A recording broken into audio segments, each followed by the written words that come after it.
¿Qué tal? Excelente tarde. Regresamos a Historias con Lidia Cumming y Andrea Lezama. Después de unas merecidas vacaciones, Andy, retomamos este proyecto en donde, si bien hemos escuchado tantos testimonios, tantas historias y hemos llegado, pues podemos decir, a muchos corazones también, ¿no? Lidia, qué gusto estar nuevamente por aquí contigo compartiendo este espacio. Me encanta después de unas merecidas vacaciones. Ya no Andro no quería. Sí, pero tuvimos que forzar. Sí, que se molestó, por supuesto. No. Pero aquí estamos y me da mucho gusto estar nuevamente aquí contigo, con ustedes, compartiendo este espacio. Muy feliz y dichosa. Oye, presentamos a nuestra invitada de esta tarde, Carla Moss. Gracias por estar con nosotros, Carla, con nosotras. Hemos abordado tantas historias en los últimos meses, principalmente de testimonios, ¿no? De aquellas mujeres que necesitan apoyo, pero uno muy importante es el tema de la salud mental, y es justo el que vamos a estar abordando esta tarde. Gracias por estar con nosotros. No, hombre, al contrario, muchísimas gracias a ustedes por la invitación, gracias Andy por el contacto y pues un gustazo de compartir con todos ustedes y siempre difundiendo esta importancia de mantener una sana salud mental, que es bien complicado. ¿Sigue existiendo ese tabú, este mito? O sea, que si ve a qué año estamos, ¿no? 2025.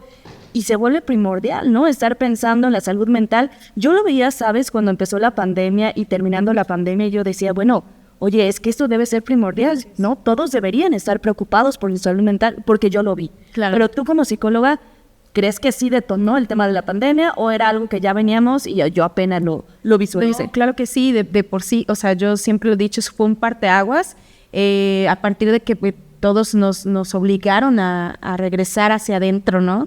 Es como guárdate y reflexiona acerca de, porque muchos teníamos como este tema de andar todo el día fuera de casa por los tiempos, los horarios del trabajo y demás, las actividades, y de pronto es parar todo y es momento, ponte atención, porque además estábamos frente a una situación que nos conducía hacia sensaciones como sentimientos de muerte, ¿no? De no saber qué estaba pasando con miedo, muchísima ansiedad. Y bueno, afortunadamente para los terapeutas, ahí sí, para todos en realidad, ¿no? Pero fue una gran oportunidad, sobre todo un parteaguas para abrirnos a la era digital. Me encanta ver que ahora en cada podcast, en cada programa, que hay muchísima difusión en redes sociales acerca de lo que es la salud mental como tan básica, ¿no? Es lo que yo digo siempre. A mí me gustaría mucho preguntarte, Carlita, ¿cómo es que tú decides ser psicóloga? ¿Qué te motiva? ¿Qué te lleva a ser? Bueno, yo sí creo que es una carrera que necesita gran vocación, porque tienes que tener como en primera instancia la sensibilidad de que estás tratando con seres humanos. No es una carrera que sea como con muchos tecnicismos o como recetas de cocina. Tiene que haber una sensibilidad. Por supuesto que hay técnicas y hay herramientas, pero sí tenemos que tener como ese espíritu de ayudar, como esta empatía, este gusto por el trato humano. Y yo desde muy chiquita, yo recuerdo, pues, me llamaba mucho la atención. A mí siempre me gustó dar consejos, ¿no? Desde que estaba en la primaria, inclusive. Digo, por ahí fue mi primera intervención terapéutica. Tenía una compañerita que falleció su papá, estaba muy triste, siempre estaba como aislada en una banquita. Y un día me senté a platicar con ella y de pronto, pues, yo empecé a sentir como ese gusto por aconsejar, por ayudar, ¿no? Ese fue como el principio que yo recuerdo, donde pues yo estaba en 5º año de primaria, decir, me gustaría hacer algo relacionado a esto. Entonces también estaba como opción leyes, también me gustan mucho las artes y de pronto lo combino, y también los medios de comunicación, pero siempre me atrajo este mundo de la psicología, tanto ya hacia la secundaria y prepa, pues a leer, O sea, tú ya sabías, desde primaria tú ya sabías. Sí, que tenía una vocación, ¿no? Que era una vocación de servicio, de atención como a la humanidad. A mí me encanta sembrar conciencia en la humanidad, siempre estoy ahí hasta peleando un poco, porque tomen la conciencia de que es importante, no solamente lo material, sino todo lo que somos, ¿no? Integralmente. Y cuesta trabajo, ¿no? Que la gente lo vea. Uy, sí. ¿Por qué crees? Pues yo considero que ha sido un tabú, como bien lo mencionas, porque ha sido como la evolución viene primero de la psiquiatría, que fueron como lo primero que se abordó acerca de los trastornos mentales, y entonces las personas suelen confundir que pues evidentemente un trastorno mental es tomado como locura. Y entonces la gente suele decir, no, estoy loco, yo para qué voy al psicólogo, ¿no? Sin embargo, la psicología pues se desprendió para observar no solamente lo que es un trastorno, sino la conducta humana. Y también pues digamos, el impacto de la educación. Entonces, hay funciones cognitivas que van marcando nuestro desarrollo, pero también el contexto cultural, el contexto social que nos forman la personalidad, y bueno, de ahí se deriva pues todo lo que somos como seres humanos, ¿no? Nuestra personalidad, nuestras conductas, y es lo que estudia la psicología. Entonces, bueno, es muy amplio, ¿no? Pero yo en lo personal soy terapeuta, yo siempre me enfoqué hacia lo clínico, y me he ido como formando como terapeuta. Tengo 16, este año cumplo 17 años, en agosto cumplo 17 años como terapeuta, porque desde que yo estaba en la carrera empecé primero con las prácticas profesionales, el servicio social, en Casa de la Mujer, en el Hospital de la Mujer, siempre como enfocada en estos hacia la mujer. Hacia las mujeres, ajá. Siempre ha sido como mi target, ¿no? Como las mujeres, la violencia, todo el mundo, lo que rodea en torno, pues sí, a nuestra cultura patriarcal y machista, que de pronto sí es muy impactante. Entonces, desde un principio ha sido como mi corriente, es mi mayor público. Sin embargo, y ahí es donde yo quería como un poco abordar esto también, o sea, en el hombre sigue siendo muy complicado.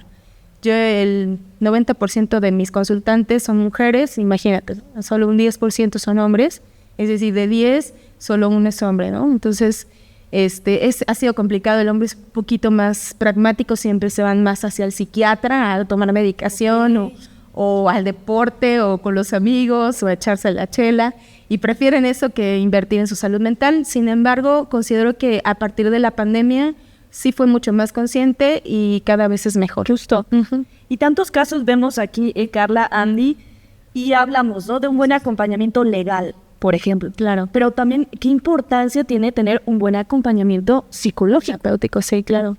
Sí, por supuesto. Es que justo, ¿no? O sea, todos tenemos temas. Dicen, bueno, ¿por qué voy a ir a un terapeuta? ¿Por qué voy a ir a psicólogo? Pero, ¿cuál es la diferencia terapeuta-psicólogo? Bueno, es que el principio es la psicología. Okay. Como hay muchas ramas, puede ser organizacional, educativa, social, entre otras, ¿no? Neuropsicología. Que bueno, todos tienen que ver con el estudio de la conducta humana y pues también de la personalidad, pero la psicología clínica se basa más en las cuestiones de emociones y conducta, okay, y también personalidad. Entonces depende también, dentro de la psicología clínica, que ya es hacia la terapia, también hay otros enfoques, ¿no? El cognitivo-conductual, el psicoanálisis, entre otras muchas, y yo manejo más hacia el humanismo y tengo una maestría en psicoterapia gestalt humanista. Entonces ahí, bueno, esta es una corriente de las más nuevas, se le llama la tercera ola de la psicoterapia, porque pues también estamos luchando un poco en ser reconocidos, porque las otras ramas de la terapia nos desacreditan mucho por ser humanistas. Dentro del humanismo, y bueno, decías la diferencia, es que los terapeutas, o sea, bueno, no todos los terapeutas son psicólogos, pero en lo personal yo sí recomendaría que sí, de preferencia hubiera una base de psicología clínica y posteriormente una especialización, como los doctores, ¿no? El doctor es médico general y después se va especializando, así es también en la psicología. Entonces, quien nos especializamos en terapia, pues ya somos psicoterapeutas, ¿no? Psicólogos y terapeutas. Okay. Y eso es lo importante. Como más completo. Claro, sí. Okay. Eso es la importancia de que sepamos con quién vamos a tomar terapia. Porque hay psicólogos generales que dan terapia y bueno, yo los respeto, sin embargo no tienen una especialización, y por eso es que también hay tanta mala praxis y mucha confusión en la población, porque dicen, ay no, está peor la psicóloga que yo, porque por supuesto que la carrera solamente te da unas cuantas bases, no es como la especialización. Y justo es eso el tema, ¿no? Bueno, no tuvimos aquí a la Marilyn N. Sí, claro. Que era esa psicóloga. Yo pensé que había venido aquí de invitada. No, porque es cierto. No te persinan. Sí, hay muchísima mala praxis. Imagínate, entonces tú desconoces. Bueno, no estás muy seguro, te arriesgas, voy a tomar, quitando estos tabús, y caes en manos de estos charlatanes. Sí. ¿No? Entonces, delicado es, y es importante es conocer cómo y con quién te puedes apoyar. Porque justamente mencionaba Carla algo muy importante. Por ejemplo, en el tema de la pandemia, es el momento de que reflexiones ahora hacia adentro, ¿no? Y el hecho de que tú puedas reconocer aquello que te duele, aquello que has venido arrastrando es muy difícil. Ahora imagínate cuando sufrimos este encierro, a lo mejor al inicio no se sintió tanto, pero conforme fue pasando el tiempo, del primer año, comenzamos como a tener que entrar en esta introspección entre nosotros, ¿no? Y de ahí justo viene este tema. Cuando tú inicias en el tema de la psicología, ¿tú querías enfocarte en hombres y mujeres o desde el inicio siempre fue como esta población el hecho de ayudar a las mujeres? No, sí fue naciendo dentro de la carrera.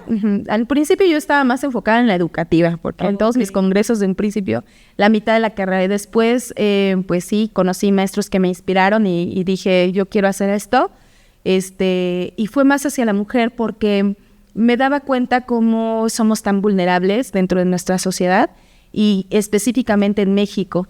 Entonces a mí me empezó a nacer como pues un sueño que todavía está en proceso de construcción, donde pues precisamente me encuentro con personas que de pronto también coincidimos en ese tipo de sueño, ¿no? Que es poner una fundación o ayudar, y por eso he estado como creando algunos espacios para poder dar este servicio de manera que sea abierto, ¿no? Porque también entiendo que de parte privada a veces es inalcanzable el costo, ¿no? Entonces yo creo que la salud mental no tendría que ser, la cuestión económica no tendría que ser el pretexto para evitar estos procedimientos. Ajá, exactamente. Y sin embargo es así, porque la gente siempre dice, es que se me sale el presupuesto. ¿Por qué? Porque como no está dentro de pues el presupuesto mensual, ¿no? Pues le das prioridad a otras cosas. Yo siempre le digo, en vez de irte a tomar el cafecito, ponerte las uñas, es más importante tu salud mental y más o menos es lo que podrías invertir. Sin embargo, sí, pues siempre ponen ese pretexto, ¿no? Entonces yo digo, bueno, abramos lugares, espacios para que puedan tener acceso de todos los niveles socioeconómicos a un costo justo o como Andy, que de pronto también me invita a algunos proyectos y demás, pues para mí siempre ha sido como mi estandarte, ¿no? Que siempre y cuando la persona esté comprometida y quiera realmente cumplir con su proceso y lo necesite, pues no se le niegue la ayuda, ¿no? Entonces tener como varios espacios y siempre fue más hacia las mujeres. ¿Y por qué es tan importante? ¿No? Te lo preguntaba hace un momento, ¿no? Sí, el tema legal, ¿no? Que conozcan perfectamente, pero también que cuando una mujer sufre violencia tenga ese acompañamiento. ¿Por qué es tan importante? Bueno, porque por supuesto que detrás de una mujer violentada se puede desarrollar un trastorno de estrés postraumático, por ejemplo, en el que se va a desarrollar ansiedad, depresión. Hay síndromes que se derivan de un maltrato constante, porque hay diferentes tipos de violencia, pero específicamente en lo que es la cuestión violencia psicológica o emocional, donde hay abuso, pues se puede presentar insomnio, taquicardias, ansiedad, que ya sería como la derivación a nivel orgánico, pero que nos indica que hay un impacto emocional fuerte de estar expuesto en violencia. Y bueno, claro que es básico que lo procesen, porque si no, entonces su vida no va a entrar en equilibrio. A lo mejor estás en un proceso legal o ya decidiste, porque además la mujer violentada generalmente es difícil salir del círculo de violencia. Entonces necesita justamente como alguien que la guíe, que le ponga un poco ahí el camino, el mapa, digo yo, juntas, explorarlo para que pueda salir de esa relación. Tengo bastantes casos así, donde están atrapadas en relaciones violentas o de abuso emocional, y es invisible, porque no siempre es golpes, no siempre es grosería, sino incluso estas bromas hirientes o pasivo-agresivo, los silencios y demás, que sí también se dan en las relaciones, van mermando la salud mental de la persona que está ahí. Entonces es muy complicado. Con un acompañamiento terapéutico yo les auguro ahí como un proceso de 2 años. Ahora sin acompañamiento terapéutico pues se quedan ahí toda la vida. No, y aparte de que se va prolongando, pues también va aumentando, ¿no? Porque, no sé, digo, yo desconozco el tema psicológico, pero a lo mejor inicias con algo y terminas en una ansiedad, como lo dices, en algún trastorno, que creo que esto después a lo mejor te puede llevar a un tema de incluso ya tener que tomar, por ejemplo, medicamentos, claro, para tener que controlarlo. Sí, o sea, por ejemplo, en uno de estrés postraumático, un cuadro de estrés postraumático, va a haber ansiedad, va a haber depresión, va a haber picos emocionales fuertes y bueno, de ahí se puede quedar un trastorno, claro, o sea, ya de fijo. Entonces eso sí es importante, que ya se deriva hacia psiquiatría, donde ya va a haber medicamentos y más cosas que están de por medio. Pero justo es porque tuvo que haber como esa iniciativa. ¿Qué tan complicado es para una mujer, por ejemplo, violentada? Tenemos muchos casos que llegan de violencia vicaria, por ejemplo. Obviamente su mente está enfocada en recuperar a su hijo, a su hija. Y aparte el tema legal y aparte pues el tema del trabajo, de ver de dónde saco dinero y justo lo que mencionaban de esas asociaciones que puedan apoyar, ¿no?, a dar ese tratamiento. Pero fuera de eso, ¿cómo dice? No, sí necesito platicar con alguien, necesito que alguien me explique o vaya conmigo, ¿no?, me acompañe en todo este proceso. Debe salir de ella, ¿no? ¿Es complicado dar ese paso, reconocer? No, sí, es muy complicado y no siempre sale de ella. Generalmente sale de su entorno, de su contexto, amistades, familiares, inclusive la orientación jurídica que le dice necesitas terapia, ¿no? Porque ya la están viendo deteriorada o va y regresa con el victimario. O sea, algo que a mí me impacta muchísimo es que cuando tú vas a la fiscalía, siempre persuaden a la víctima de decir, oye, si lo vas a denunciar se va a ir a la cárcel. ¿Y qué sucede? Que la víctima declina y dice, no lo voy a denunciar, y regresa. Entonces, ahí es donde entra el acompañamiento terapéutico, ¿no? Que es orientar a la víctima, orientar a la persona que está dentro para que se dé cuenta que eso que está viviendo es violencia y la está deteriorando. ¿En qué se puede derivar un deterioro no solamente a nivel emocional, también cognitivo? Pérdida de la atención, como no hay sueño, pues también de retención, de memoria. Por supuesto que también puede generarse otros trastornos como de la personalidad, ¿no? Un trastorno de la personalidad como puede ser incluso obsesivo-compulsivo, un TOC, un trastorno de ansiedad. Bueno, es que hay trastornos de personalidad y hay trastornos emocionales, que puede ser una depresión profunda. Bueno, como se puede ir en crecimiento, como lo decías, ¿no? O sea, siempre que hay violencia va a crecer si no se detiene. Entonces, como el que tendría que tomar terapia es el violentador, pero el violentador generalmente tampoco se está dando cuenta y no lo hace. Lo ve normal, está normalizado, está dentro de su código. Pues evidentemente la víctima es la que se ve el reflejo de. Okay. Y no solamente son las mujeres, también los hijos, o puede haber mujeres violentas también, ¿no? Al tema de los pequeños, ¿no? Por ejemplo, cuando hablamos de un caso de violencia vicaria y pasa todo el proceso y ya están juntos otra vez, valga la redundancia, que ir a terapia, ¿no? Hay que acompañar todo ese proceso. Es que justamente la mujer cuando está dentro de una relación violenta o abusiva, si hablamos de violencia vicaria, aquí me lo aclaró perfectamente Andy una vez, es únicamente dirigida a la mujer, ¿no? O sea, no podemos hablar de que un hombre está padeciendo violencia vicaria como tal, porque este término se creó para señalar a los hombres que violentan a la mujer a través de sus hijos. Entonces, evidentemente el niño está siendo dañado porque está siendo sustraído del vínculo con su madre, porque está siendo traumatizado, porque está viviendo cosas y escuchando pues esta alienación que se hace como de hablar negativamente de la madre, donde empieza en esta disonancia cognitiva que es como separar lo que vivió como su realidad propia y lo que le dicen que es. Entonces, su cerebro empieza a procesar como, pero si mi mamá era una persona buena conmigo, me atendía y ahora me dicen que es mala. Entonces un niño igual empieza a desarrollar algunas pues emociones y incluso trastorno o puede ser incluso, ¿cómo se llama? Como unos retrocesos, ¿no? Hay niños que empiezan con enuresis, que hablaban y dejan de hablar o se empiezan a comportar diferente o baja en la escuela. Generalmente cuando una mamá va a terapia es porque ya está viendo que su hijo tiene algún tema. Entonces a mí me contactan y me dicen, ¿puedes atender a mi hijo? Y yo digo, siempre y cuando vengas tú también, porque tengo que verificar en qué entorno está el contexto del niño y siempre encuentro que hay temas, ¿no? Ya sea que pelean frente al niño, que está viendo a mamá deprimida, y entonces evidentemente el niño va a la escuela y muchos problemas que, por ejemplo, de bajo rendimiento académico es por eso, porque imagínate, si yo veo que mis papás están gritando, se están peleando, que mi papá golpea a mi mamá, que mi mamá está llorando, que evidentemente en mi estado emocional como madre no me permite atender a mi hijo de manera eficiente. Por ejemplo, no llega el niño con la ropa sucia, arrugada, o se enferma seguido o algo, es porque el niño está pensando que cómo está su mamá. O sea, la salud mental de la madre siempre va a repercutir en la salud mental del niño. El niño va a estar en la escuela, pero no está poniendo atención, está preocupado por su mamá. Okay. Entonces, ahí es cuando llegan y dicen, ay, casi siempre las escuelas son los primeros que detectan alguna situación. Son como muchos filtros. Son los filtros, sí.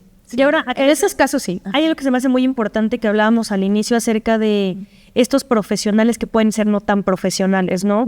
Y, por ejemplo, claro, y que, por ejemplo, justo viene esta parte de que tú quieras, o sea, reconozcas el que necesitas ayuda, que es un paso muy difícil inicialmente, pero, por ejemplo, cuando no sabes que necesitas ayuda, pero justo pasa esto de que en las escuelas, por ejemplo, detectan esto, y también las personas que están dentro de ahí, no, o los profesionales en psicología, por ejemplo, que no son tan profesionales, también en dónde caemos, ¿no? Y lo que puede repercutir en todos nosotros, claro, en los menores, porque también hay revictimización. Creo que en la psicología también puede haber una revictimización, claro, ¿no? Sí. Y entonces, si no llegas con el profesional adecuado, entonces si de por sí estabas en retroceso, creo que ahora vas más en retroceso, ¿no? Sí, y ahí nosotras las mujeres estamos en desventaja siempre, ¿no? O sea, a la mujer se le exige perfección en todo, o sea, desde el tema de la belleza, de la estabilidad, cuando un hombre es infiel o sea, lo podemos ver, ¿no? Eso también es violencia y la mujer siempre es culpada. Tú lo elegiste, tú lo descuidaste,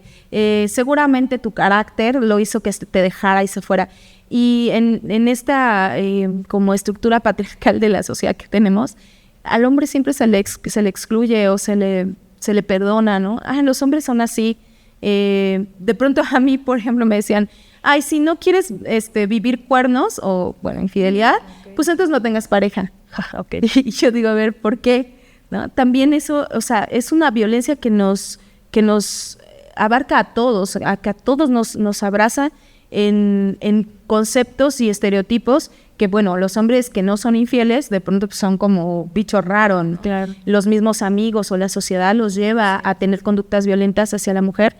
Y eso yo creo que es una gran iniciativa para todos aquellos que estemos involucrados, ya sea jurídicamente, psicológicamente. Entonces, bueno, en el tema de los especialistas que no están realmente conscientes o demás, o que están limitados nada más a ver algunos aspectos, pues sí es peligroso, porque lo que sucede pues es esto, ¿no? De pronto yo sí he recibido pacientes que me dicen, es que la psicóloga pasada me dijo que yo me lo busqué. Sí, o que, porque hay un concepto ahí de que todo es un espejo, ¿no? O sea, somos espejos. Y entonces, si tú no manejas con empatía, con sensibilidad, pues esta cuestión donde el paciente se sienta revictimizado, porque si tú como terapeuta le dices, es que, ¿qué te está reflejando esta persona de ti? Sí. Dice, a ver, o sea, yo tengo la culpa de que me haya golpeado, humillado, insultado, me haya secuestrado, o sea, ¿cómo?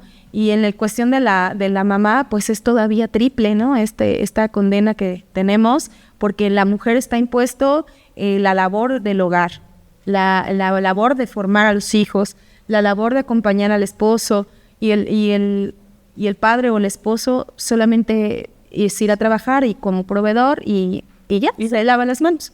Y que justo de esto que nos platicas acerca de todo el enfoque del tema de las mujeres, justo a Carla, yo la conozco porque venía una marcha del 8 de marzo. Okay. Aquí quiero que ahorita nos platique un poquito del tema de Unidas, pero justo de todo este tema de las mujeres, yo la conozco justo por una compañera de la colectiva, Fer, que le mandamos un saludote, un abrazote, y yo la conozco por eso. Cuéntanos acerca de Unidas. Bueno, dentro de este tema del feminismo, precisamente cuando empezó justo la pandemia, no sé si recuerdan, estábamos en el momento como cumbre de los movimientos feministas. Hubo uno del 9 de marzo que era un día sin nosotras, y empezamos a hacer este movimiento de parar las actividades de las mujeres. Ese fue el primer año que se hizo. Desconozco si se sigue haciendo, porque vino la pandemia y aparte parece que como que no, creo que solo fue uno y si acaso otro, y se ha intentado, ¿no? Entonces, en esa época estaba viendo como muchas noticias de desapariciones, feminicidios. Recuerdo el feminicidio de la niña Fátima, claro, que fue como el que detonó la rabia de toda la nación, ¿no? De decir, a ver, cómo una niña, cómo hicieron este crimen tan atroz. Entonces, ahí ya estábamos muy enojadas, digo yo, las mujeres estábamos muy enojadas. Nos opaca la pandemia, ¿verdad? Pero al final de cuentas, yo recuerdo que ya estábamos en medio de llamado a pandemia, y dijimos, no, vamos. Y esa fue la primera vez que yo marché. Casualmente, pues tengo poder de palabra y tengo gente que me sigue, y entonces yo dije, hey, ¿quién va a ir a marchar? Y empezamos a unirnos. Inicié con una gran amiga que ya se fue del país por lo mismo. No, pero sí, mucha gente ha optado por irse del país, ¿no? Por la ola de violencia en la que estamos atrapados. Pero así inició Unidas. Precisamente el nombre le pusimos Unidas porque pues éramos gente que se unía, ¿no? Como mujeres que nos uníamos. En esa ocasión nos unimos a otro colectivo, como de un contingente, sí, todo empezó como un contingente, y entonces se fue formando el grupo. O sea, la realidad es que siempre he tenido esta apertura de que se unan y que estemos unidas. Precisamente por eso es que tejamos redes. Que tejamos redes, exactamente. Entonces marchamos juntos con la colectiva de Andy, con alguna otra que se quiera sumar. Tengo por ahí un corporativo jurídico que lleva a sus víctimas, y bueno, las diputadas en alguna ocasión se llevaron y se van uniendo, o que viene alguien más y me dice, oye, tengo un grupo de 3, 4 amigas, pues jálense, vámonos todas. Casi siempre me enfoco a las que marchan por primera vez. Sin embargo, bueno, como en este tema del feminismo de pronto está tergiversado más el neofeminismo, que son estas chicas de la nueva generación, digo yo, que vienen bien enojadas, ¿no? Yo en la primera marcha empecé a observar, en la primera marcha que fue justamente en 2020, empecé a observar cómo estaban tan enojadas. Y es un ejercicio, sí, de sororidad, de protesta, pero también de desahogo. Es un gran ejercicio para ir y si has sido víctima de algún acto violento, como todas hemos sido, o que estamos expuestas, pues ahí sacan todo, ¿no? La catarsis, y se hace esta quema en el Zócalo, y yo las veía y se daban palabras de aliento, y yo dije, a ver, aquí hay una necesidad. Evidentemente hemos sido violentadas, hemos sido lastimadas y estamos enojadas, pero tenemos que canalizar todo esto, no solamente hacia el odio, hacia el repudio, porque es lo que se genera, ¿no?